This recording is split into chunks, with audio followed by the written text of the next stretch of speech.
Ça commence fort, vous allez être choqués. Le procès de Didi a commencé et les urines sur Cassie notamment sont au centre. 8 hommes et 4 femmes, c'est ce juré-là qui va décider du sort de Didi. Ils ont été établis et il y a bien évidemment 2 stratégies de défense. L'accusation, la procureure accuse Didi de trafic sexuel, de coercition, de trafic sexuel, du fait de forcer les gens ou alors de leur donner de la farine afin d'obtenir des faveurs sexuelles de leur part. Et le camp de Didi, eux, ils sont là pour dire que Didi, c'est peut-être un connard, un gars qui fait des violences conjugales, mais que, autrement, c'est un bon gars. C'est vraiment comme ça qu'ils sont entrés. L'avocat de Didi a commencé en disant, et ça m'a choqué, Monsieur Combs est un homme jaloux et énervé. En gros, eux, ils sont en train de viser le procès sur Cassie. Et Cassie reste effectivement l'élément central de l'accusation parce que les 2 témoins qu'ils ont présentés hier revenaient sur l'affaire Cassie.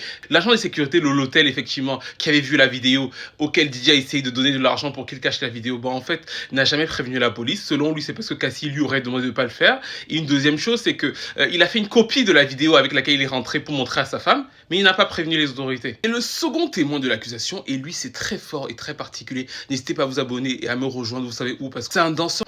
Et lui, en fait, du coup, il estime qu'il s'est rapproché d'eux parce que Cassie l'a fait venir. À la base, lui, il n'est pas escorte, mais en gros, il le dit lui-même, attiré par la notoriété. Donc, il a commencé à être dans les jeux olé olé avec eux. Il a vu Cassie être frappée par Didi 2 fois.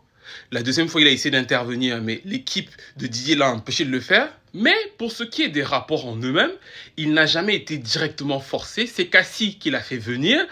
C'est Cassie qui le dirigeait, notamment justement pour la partie des urines. En fait, c'est un des kinks apparemment de Didier et de Cassie, de voir qu'on pisse sur Cassie. Et il était dirigé, on lui disait tu pisses un peu, tu pisses beaucoup. Et Cassie était consentante, Didier était consentant. Et surtout, point très important et selon moi même diabolique, il précise que c'est Cassie qui paye. Dans quasiment tous les échanges qu'il va avoir avec eux, c'est Cassie qui paye au début. Elle lui donne 4 000 $, 5 000 $. Et Didier arrive juste quand le rapport se passe et il les regarde faire, ou alors il est masqué pendant qu'il les regarde faire. Et en fait, là où son témoignage est fort, c'est qu'effectivement, il décrit des scènes de violence de Didier sur Cassie, 2 très graves selon moi.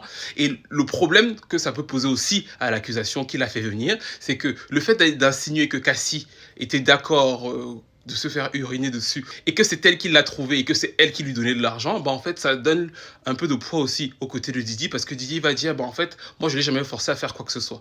Est-ce que vous comprenez l'ambivalence de cette première journée et des 2 premiers témoins et du fait que pour le moment on soit centré sur Cassie? Que pensez-vous de tout ça? Mettez la cloche parce qu'il y a pas mal de choses d'autres qui vont arriver.